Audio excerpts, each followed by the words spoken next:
it helped me keep it short, simple, direct, and straight to the point. Yeah, So yeah. I noticed and learned through the process that giving things a limit is actually a great thing. If you can put your own limitation around it, then you've got a framework to work with. And before, I thought it was more about being much more open and absolutely no limits. Whereas I feel that sometimes when you bring it in, it gives you something to work within. You know. Yeah. A container. Yes, I don't know Yeah. if you feel the same when you're creating a project of yours.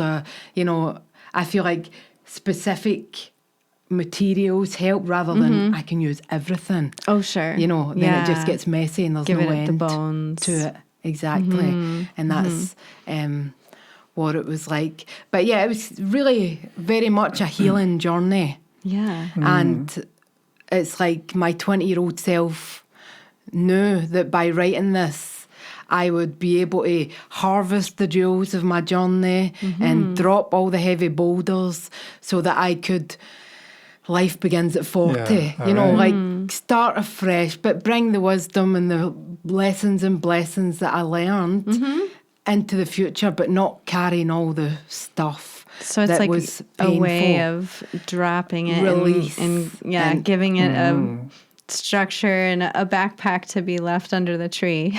Exactly. That's cool.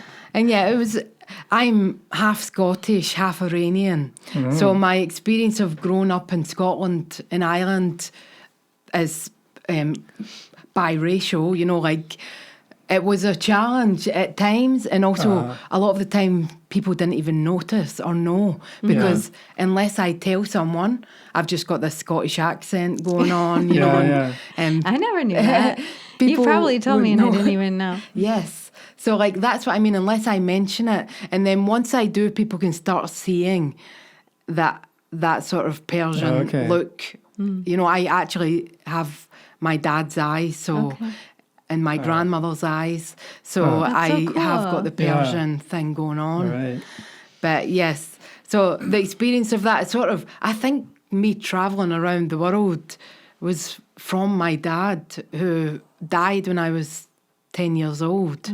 And that sort of was the moment that sparked my search for truth, search for answers. You know, him dying was like, where did he go? What? Why am I here? How do I soothe this pain? You know, and as a 10-year-old, I didn't really know how to process the grief of that situation.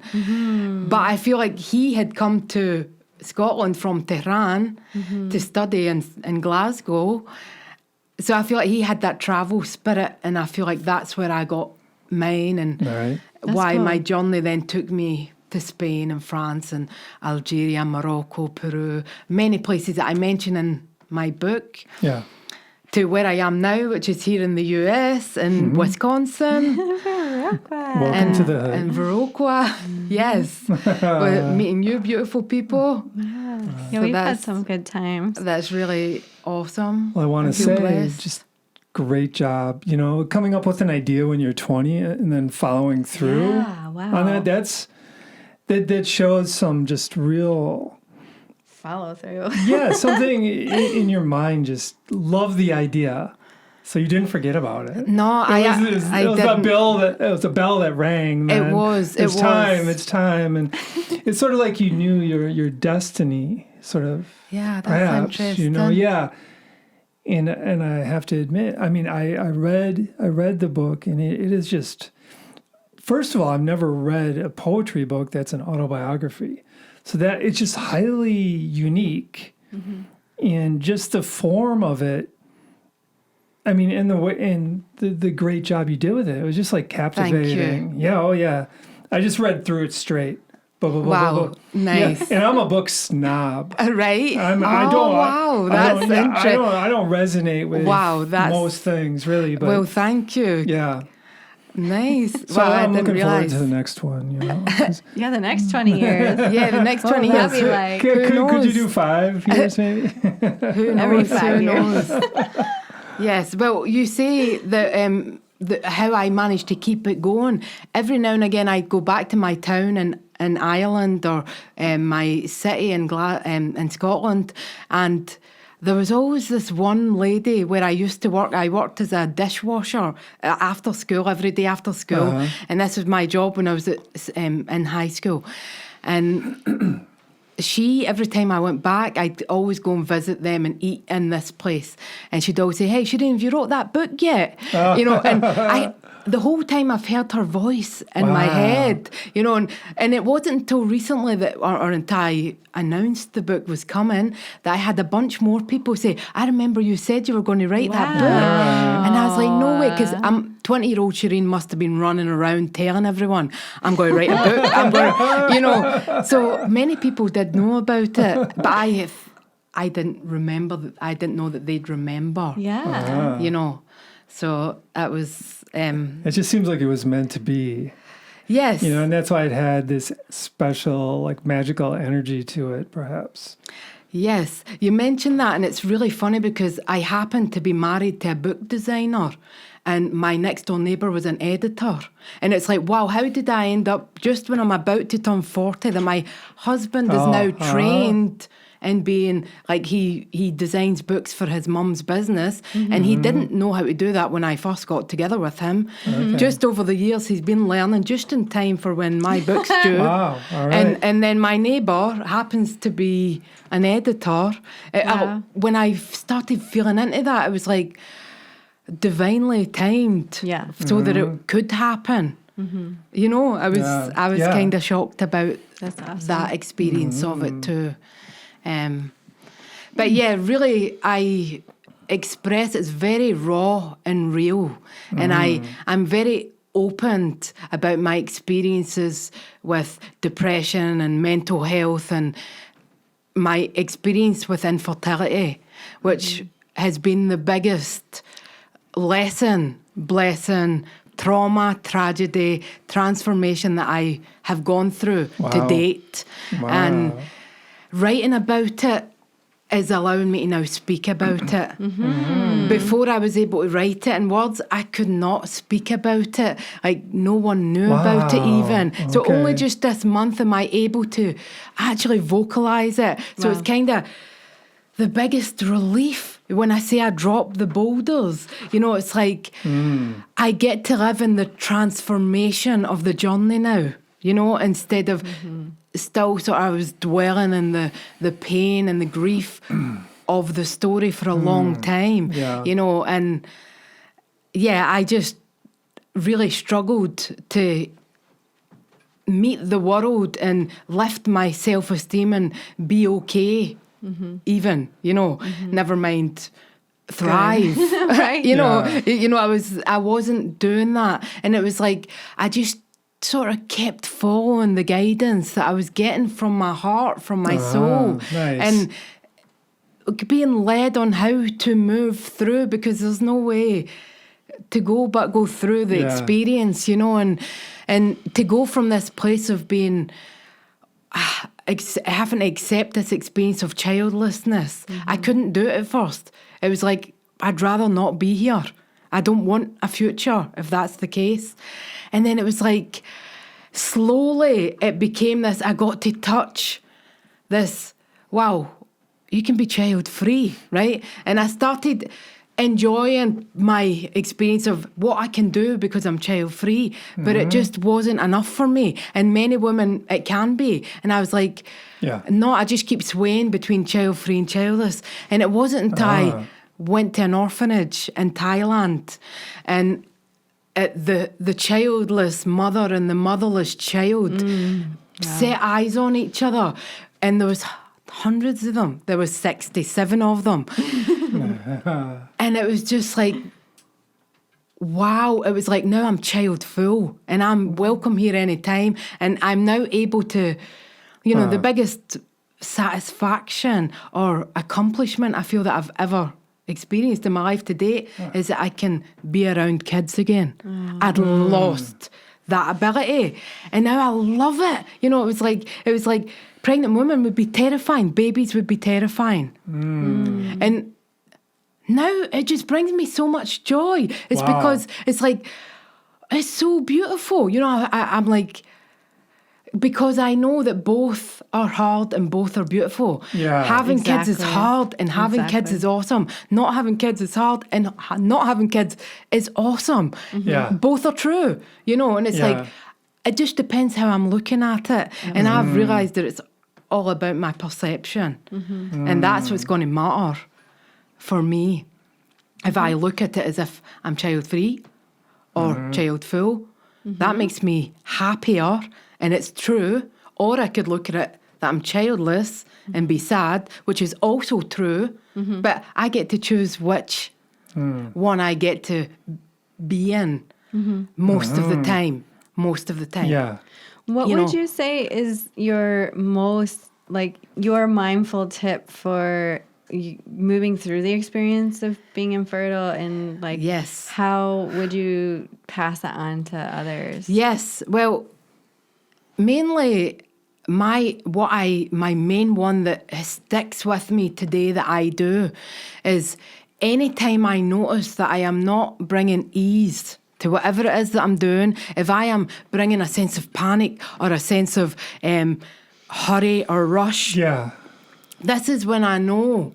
This is my alert, my bell that says, yo, you're not present. You're worried about the future. You're worried about something going on. Yeah. Stop.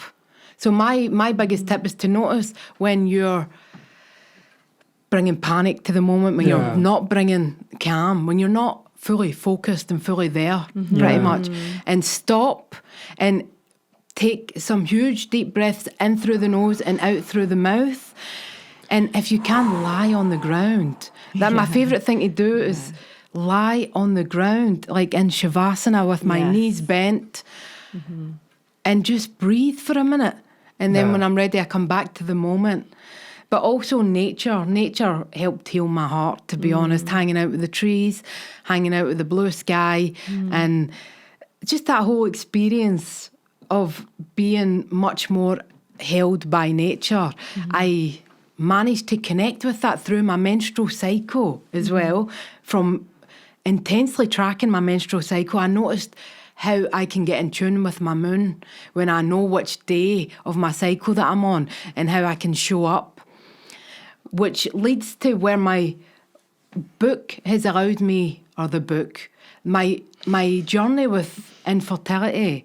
So I see it now as my journey from infertility to flowerhood. My heart has blossomed, and it was because of extreme pain. It was like the seed of my soul got completely cracked open, like completely, and it was just in darkness, and it had nowhere to go until I started watering it with love, pouring my motherly energy all over my inner child. Yes. And I started to grow, and that was the beginning of the healing for me. So because of that journey of infertility to flowerhood, I have created the Flowerhood Project. So my website is ShereenBaird.com or theflowerhoodproject.com. And there is the place where I share all my tools and techniques and Nice. all the things that have helped me get to where I am now. So the flowerhoodproject.com. Yes. And That's cool. can you get the book at that You can website get as the well? you can get Okay. the book at the website. So what I'm doing there, actually, I'm creating what I'm calling bundles of joy. And my bundles of joy are how I deliver what I've learned, right? So the bundles of joy, they come with so one bundle of joy that I have already is the Wee Wellness bundle, right? And in there, it's all my tools and techniques that I use to deal with stress and anxiety and depression, and just to lift my mood and get me more clarity, you know. And the bundle of joy that's coming through me right now is the Menstrual Moon bundle. So because I've been very intently tracking my cycle for the past 10 years on a daily basis, what my mood's doing, what my skin's doing, what my emotions are like, and how it's connecting with when I need to rest, when I should be more busy and productive, and Nice. getting in tune with my body's rhythms. So Wow. I'm making a menstrual moon bundle at the moment. And another one that's in my mind is the grief relief bundle. We need that. So like they're all tied into, and like it's like grief doesn't heal by time. It really, really doesn't. You cannot let time pass and expect to get over your loss. It doesn't work like that. You need to take certain actions to move through it. Time does not heal that. It takes you meeting with the chief grief master. Like grief is nature's chief, and you go shake hands with them and ask, what are you teaching me? Until you actually go and meet that part and do what you're guided to do to release what you need to do. And so the Flowerhood Project is I want to be surrounded by flowers. So I want people to know that if they're in pain right now, it's not a bad thing. It's the seed of their soul being cracked open so that they can then rise up through the soil and find their place, find their space. So that's so cool. Sort of where I am with things right now. Following the flow of your heart. Yes. And how to share with the world. And like just what wants to be birthed through me, what wants to come through me, and also how can I enjoy being child-free? What can I now do to help future generations, by going to the orphanage and being an inspiration somehow, because I was there teaching English in Thailand, but I was also being an inspiration, a role model, and a presence that was inspiring or whatever, So, and like, we all have a child within us. So it's like, how can whoever feels like connected to that, and it's like, I feel like we all have a child within us. So it's like, I can mother the child in me, the child in you, the child in a child. There's so many different ways, and I did not see them. I did not see them. I was in the darkness, in the seed zone, until I stopped banging on the door that was closed. And then all of a sudden I see all these other doors. And it's like, wow, stop forcing my happiness through that direction. It's like... as soon as you open up, I just want happiness. Stop forcing it through a certain space, and then, then all of a sudden life is like, hey, come through me, come through this way. We need you, this needs you, come here. So you took control of your attention. Exactly. When it wasn't working. Exactly. You were in a dead end. Exactly. And Exactly. you just opened up and all of a sudden I meet this lady in the car park, and she's asking me. No, I asked her, excuse me, I was going for my first day at a job. I hadn't met my boss yet, and I'm in the car park, and there's 3 doors to this building, and I asked this lady in the car park, excuse me, do you know how I can find this lady I'm looking for? And she's like, where are you from? You're from Scotland. She's like, I'm doing a Celtic show. You're going to be the star of the show. I was like, whoa, wait a minute. I remember that. I'm just looking to find this new employer. It's my first day on the job. I need to go. Like, I've got to get there, And she's like, no, you have to come. And then I met up with her, and then she told me what the Celtic festival or the show was about, was to raise money for the Rotary Club, but they were then going to give money to this orphanage in Thailand. So then she spoke more about that, and then so it was like, wow, the Scottish connection, the Celtic connection helped me find. And then she tells me, I can set you up to go teach English in Thailand, and not only that, we will give you some money from the Rotary experience, and it was just like so easy. That's so cool. And then it was like, wow, right? The ease when I stopped pushing and forcing and trying to control the situation. It became more beautiful, and things became available. But I definitely feel really honoured to be able to speak about it, because I know so many women are struggling with infertility, and it's such a hard topic to talk about. It's pretty impossible to talk about without needing to cry. So I'm so surprised I'm in this space. I really am. You know, it was like I couldn't You speak about overcame. it. I You've broke overcome. through. Yeah. You know, it was like, and there's many other breakthroughs ahead of me. I'm still. Absolutely. It's like you don't just bloom; you keep on blooming, or you break down and then you bloom again. You know, and that's okay. And I'm ready for that, and that's exciting. Right now, I'm having a breakthrough. I don't really love this being on camera, and for me, this is me breaking through again. Yeah. You know, it's like, Good job. how can I just keep moving forward? It's like expand the comfort zone. Yeah. Like I'm now comfortable when kids are there. I'm now comfortable if there's a pregnant woman. Actually, I'm really excited about it. And you know, and it's like, okay, can I now get comfortable being on camera? You know, it's like once you break through, Yeah, right. it's kind of like that comfort zone just got bigger, and you're Yeah. now You just get more basking in curious. that. And it's like, what's beyond the next scary thing? Yeah. That I think I can't do, Right. that's not possible. And then it's like, wow, it is possible, you know? Yes, you know?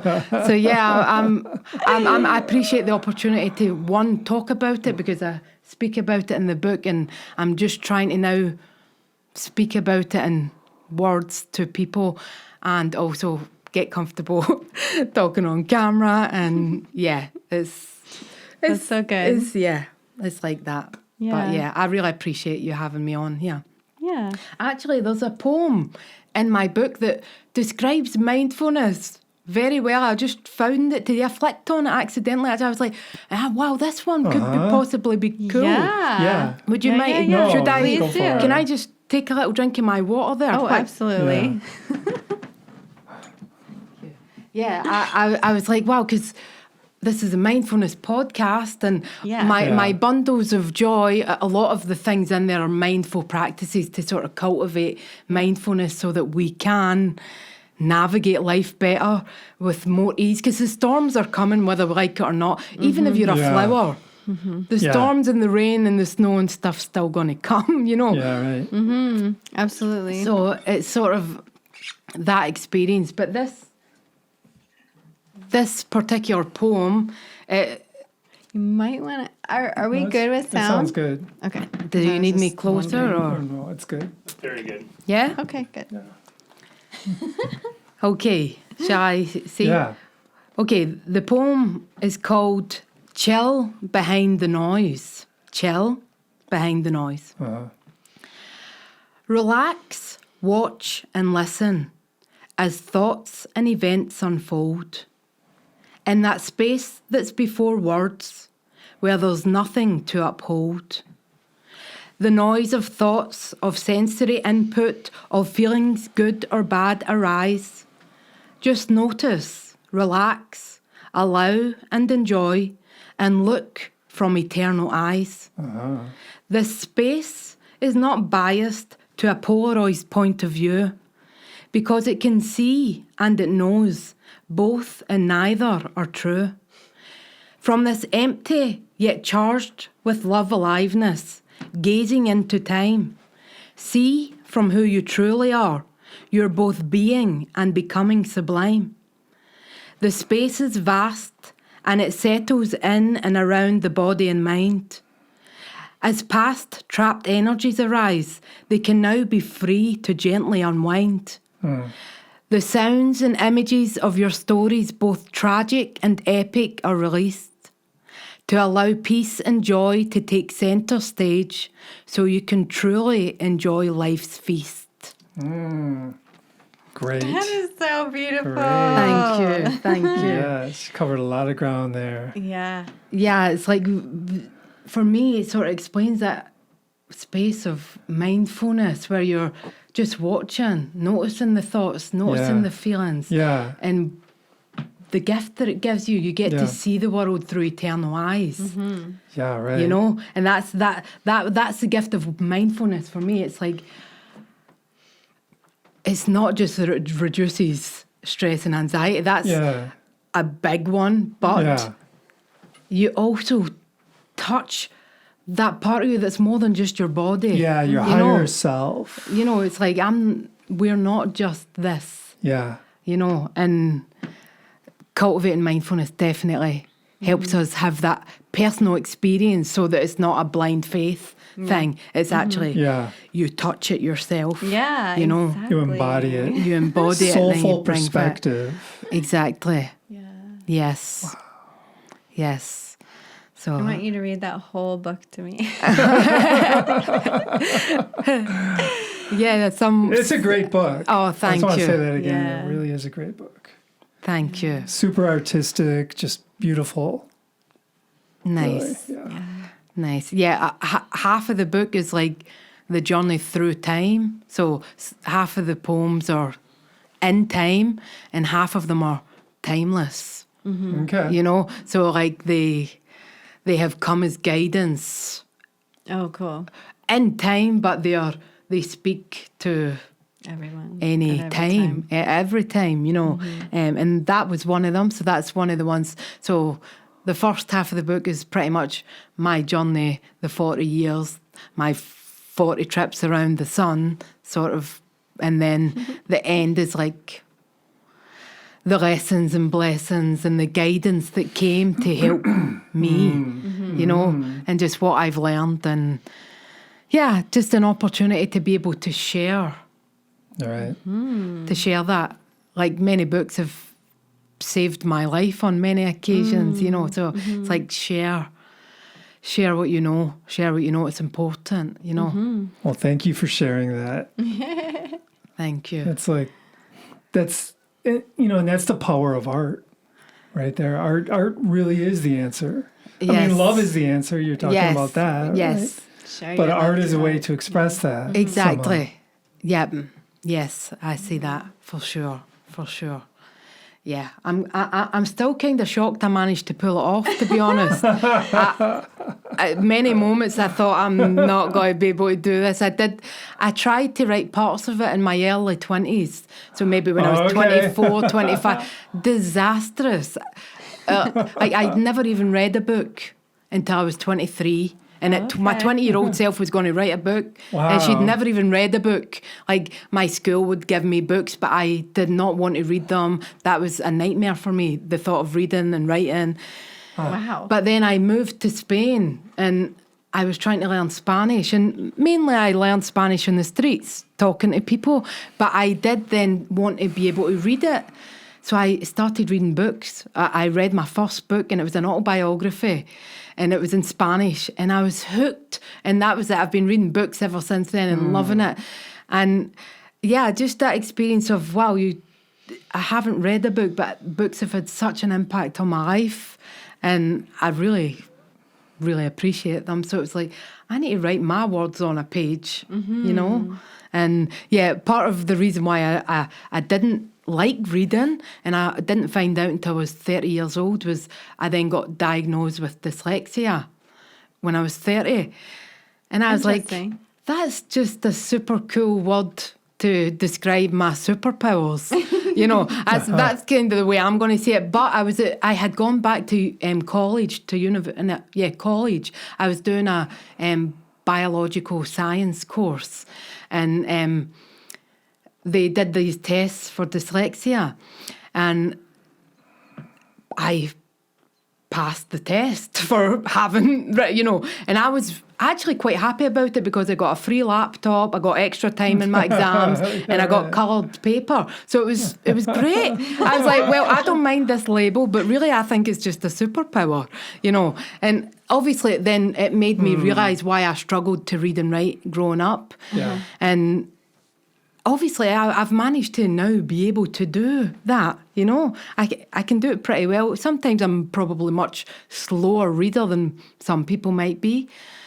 But I train myself to. I can do it, you know, and I wrote this. And probably writing it in rhyme and poetry was easier for my brain. You know, maybe if I did do it the other way, it wouldn't have been so easy. Who knows? Yeah, but I know the structure. Exactly. I know my 24-year-old or whoever tried to write some pages so far, she sucked at writing it. Could not do it. I mean, would just get depressed. Yeah. Wasn't able to look at the past without getting sucked in, without being able to be mindful and be the witness. Because I've been meditating for the past 15 years every day, doing yoga every day since I was 20. And that, I've replaced any antidepressant drugs and anything like that with holistic techniques like that, you know.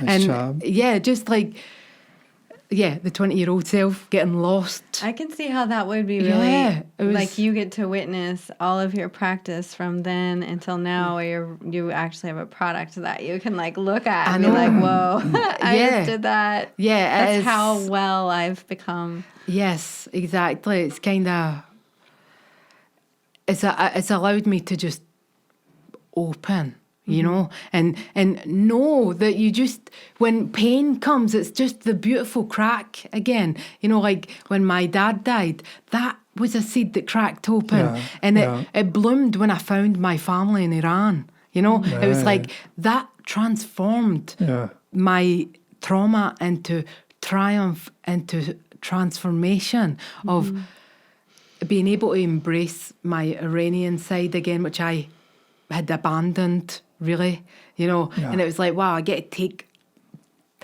each part of myself back, you know, and as time goes by, I get more and more of myself coming back to myself, you know, and obviously I'm not finished yet. There's lots of storms probably coming and lots of sunshine, I'm sure. You know, so it's like you get the tools and techniques, and that's why I feel like life begins at 40, because in a way you've gathered your tools. Yeah. That's what he says too. Yeah, you know, you've gathered your tools and you've got your little what works for me in your suitcase, and you can be like, okay, now I know storms are coming, but I've got a rain jacket and I've got my umbrella. You're you know, empowered. Yeah. Yes. You know, I do believe like the power years begin at 40. You know, because that's when people make real differences. You know, from 40, as long as you can stay vital. Yes. Those are your power years. I think so. I'm you're feeling really into kicking that. it off with this book. Yeah, Just I saying, think you're like putting it in the gear. Shazam! Yeah, nice. My 20-year-old self, I think she possibly had some sort of thought, maybe because she was like, the book was going to be called They Say Life Begins at 40. Okay. And then a swear word, which I won't say. But I decided that would be a bad idea because I'd need to say it on things like this. So I left the swear word off the page. Yeah. And the word in the sweet, the title, sweet, that comes from your name. Yes, my name means sweet in Persian. So Shereen and Shereenies are like sweeties, like candies. Oh my goodness. Shereen is sweet and it's Shereenies. You know, so yes, that's why I named the book Sweet, because it's a book about Shereen's life, Shereen's journey. So it was like, why not? And highs, lows, and mystic glows. Oh, okay. It's like life is that I learned to hold both the Everything. everything. Yes, and that's the beauty of where I am now. It's like I get to hold the triumph and the tragedy and the transformation, and more space for what life's coming with, and I've got my tools, and I'm sure my tools will need upgraded. Yeah. You know, Doesn't need to be polished. exactly. And also, like you say, there's never ending to the breakthrough. There's always a new level of breakthrough. You know, and like breaking through. It's like, wow, I broke through this and that and this, and I know there's many more to come. And it's like, brave, you know, getting the Scottish brave heart going. Nice. And sometimes I really feel like I need my Scottish bravery when I'm trying to make a breakthrough or trying to overcome something that I've been struggling with. So I take that from the hard, rash, you know. Scotland is a pretty rough place. You know, it's rough. Even the weather's rough. Everything's harsh, you know. Right. And it's really, really beautiful too. You should definitely go to Scotland for sure. Yeah. But just I learned a lot of how to be streetwise and take care of myself if need be, sort of from that experience. But it's been quite a journey, and the book's a massive release for me. And the Flowerhood Project is something that is coming into the future. Yeah, it sounds really great. I get to give birth to bundles of joy my way, and I get to move into motherhood my way, and just express what wants to move through me, you know, and give your gifts to the world. Just try and It's the show most up. satisfying, right? Yes, it is. And I couldn't do it before. I wasn't in the heart space and the mind space. I was drowning pretty much, you know, and yeah, we always, life's like this, and that's okay. The storms are coming. And we got each other, eh? Yeah, we do. That's the beautiful thing too. It's like we need each other. We pull each other up. We push each other along. So you can get on the camera, Shereen. Come on, come and join the podcast. You know, it's like, okay, I'm on the camera. You know, and You did it. Yeah. yes. So I think maybe you should do a little review. Hold your book up for Jeremy. All right. And, Yeah. the website and just ways to get a hold of you. The flowerhoodproject.com. Yeah, or Shereen Baird, my name, which is SHEREEN.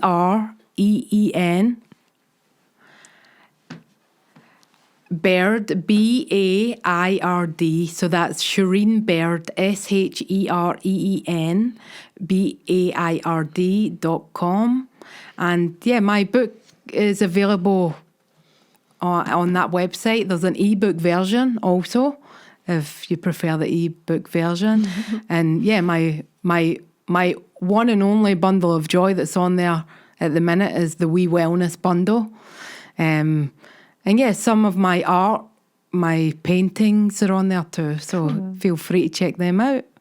Thank you. Thanks for sharing your gifts with us today. Yeah, for sure. Thank you for having me. I really appreciate it. We appreciate you being here. Yeah. And the work you've done. I'm And excited just- about the audiobook, seriously.